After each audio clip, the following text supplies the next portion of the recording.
Pangulo na, pero meron pang mga grupong hindi nagsalong ng sandata nun sa kay Magsaysay, nagpatuloy sa kanilang pag-recruit, pagbubuo.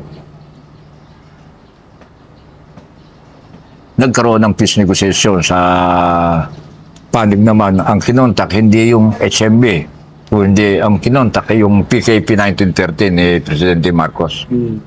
At isang araw na kontak nila yung Felicissimo Macapagal na siyang General Secretary ng Partido Komunista ng Pilipinas noong mga panahon yon. At ayun, nagkaroon ng peace negotiation. Doon nga kasama sila Joma, parang hindi sumang-ayon sila na doon sa ginawang isa sa gobyerno, pakipagkasundo kawari. Isa sa dahilan yun na humiwalay sila Joma at nagtatag ng sariling partido, yung Communist Party of the Philippines, na ang kanilang sundatahan ay yung NPA, yung New People's Army.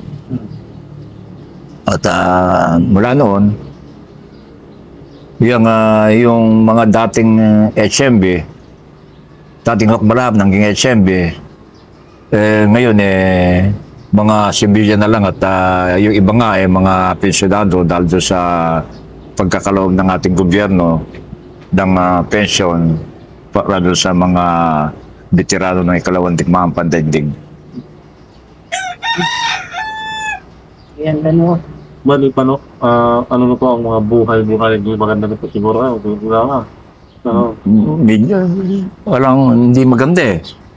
Mahirap pa rin eh. Sa kabila nung nagkaroon na ng yung ibang mga magsasakay, nagkaroon na ibang lupa na yung kanilang sinasakay ng sariling kanila na dahil sa kahirapan ng buhay, yung iba na isangla, yung iba na ibenta. Kaya yung mga magbubukid nung panahon ni Presidente Marcos na halimbawa ay 100, baka ngayon baka ala ng 30. Iba na ang sasaka, iba na may-ari. Sa hirap ng buhay na sa hirap ng buhay. Sasangla, pag hindi na matutubos, maiilit, o ibebenta na. Ganun. Kaya medyo mahirap din ang quad. Pero kung ikukumpara po natin yung buhay noon sa ngayon, ano po ang mas Kaya mo, palagay ko, mas masarap ang buhay noon kaysa ngayon. Saan bakit sa ano? Dahil sa tayo, bagamat yung sasabihin ko baka Okay lang po. dahil sa financial crisis, sa bondigdig ito, epektado nga masyado tayo. At katunayan, ako nagpe-pension. Hindi ko, hirap na hirap ako. Meron ako sariling bukid na sinasaka, hirap na hirap ako. Dahil doon sa biglang tumaas ang mga bilihin, talagang halos hindi mo naman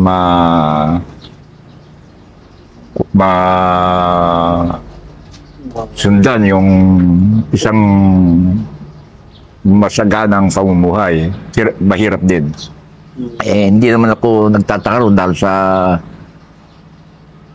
financial lang nga, bondeg-dig ito. Kung yung Amerika nga, naghihirap eh.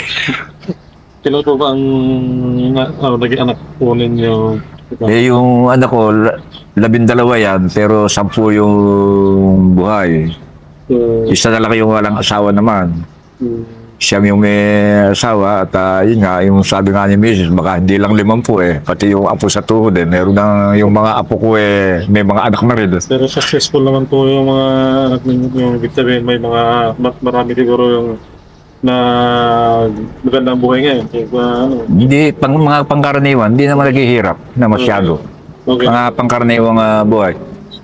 Ang isa sa pinakamahirap na